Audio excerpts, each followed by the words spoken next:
ከሺዎች ዓመታት በፊት በዛሬው ኢትዮጵያ ሰሜን ክፍል የተነሳ አንድ ታላቅ መንግስት ነበር።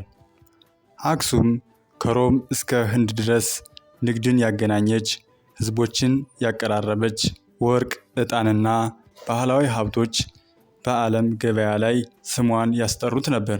ይህ ታሪክ የዛሬው የትውልድ ኩራት ነው። ሰላም ጤና ይስጥልን፣ እንደምን ቆያችሁ? ዛሬ ታሪክን መለስ ብለን እንመለከታለን። አስቴር መኩሪያው እንደሚከተለው ታቀርብልናለች።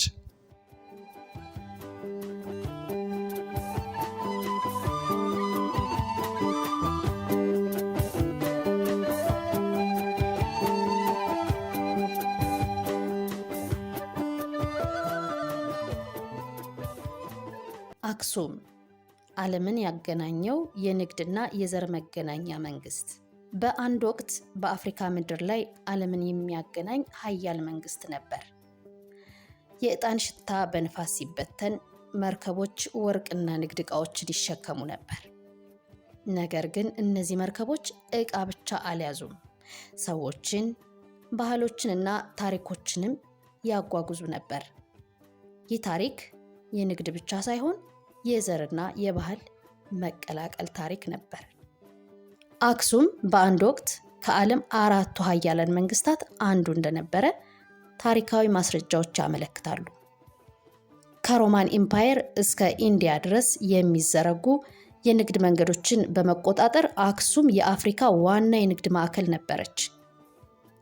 የዕጣንና ከርቤ ንግድ አክሱምን ከፍ ወዳለ የሀብት ማማ ከማድረሱ ባሻገር ከንግድ ዕቃዎች በላይ የሚጓጓዝ ነገር ነበር። ሰዎች፣ እያንዳንዱ ነጋዴ ከራሱ ጋር ባህልና ታሪክ ያመጣ ነበር። ከሳባ እስከ አክሱም ከ3000 ዓመታት በፊት ከየመን የመጡ የሳባ ነጋዴዎች ወደ ኢትዮጵያ ገቡ። የጽሑፍና የህንፃ አሰራር ጥበብን ይዘው ነበር የመጡት።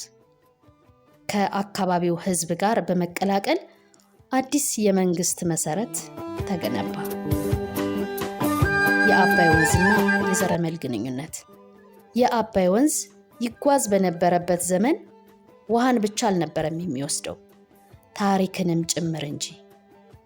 በዛሂ ሐዋዚ የተመራ የምርምር ስብስብ በቱታንካሙን ዘመን የነበሩ ሙሚዎች ውስጥ ከኢትዮጵያ ጋር የሚያገናኙ የዘረመል ምልክቶች እንዳሉ መጠቆሙ ተገልጿል።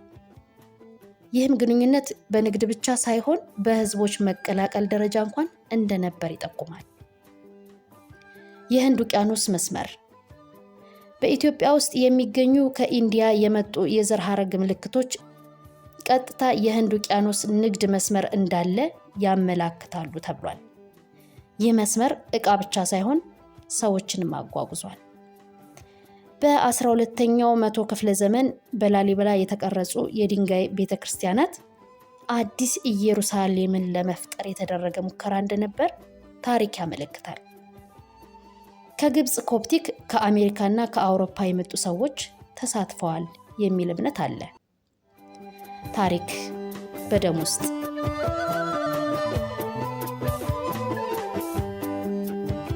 ከንጉሥ ሰለሞንና ከንግሥተ ሳባ የተነሳ ታሪክ የተቀላቀለ ዘርን የሚያከብር ትውልድ እንዳለ ያመለክታል።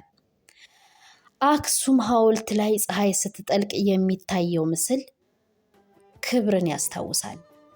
አክሱም በጊዜ ሂደት ከማንሰራራት ብትታገትም ነገር ግን ታሪኳ አልጠፋም።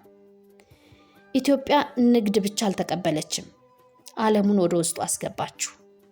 ታሪኩ በድንጋይ ላይ ብቻ አይደለም፣ በህዝብ ባህልና በዘር መቀላቀል ውስጥ እስከ ዛሬ ቀጥሏል።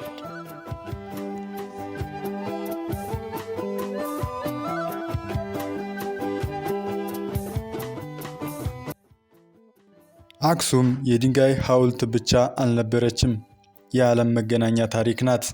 ንግድን በመጠቀም ህዝቦችን አቀራረበች፣ ባህሎችን አገናኘች።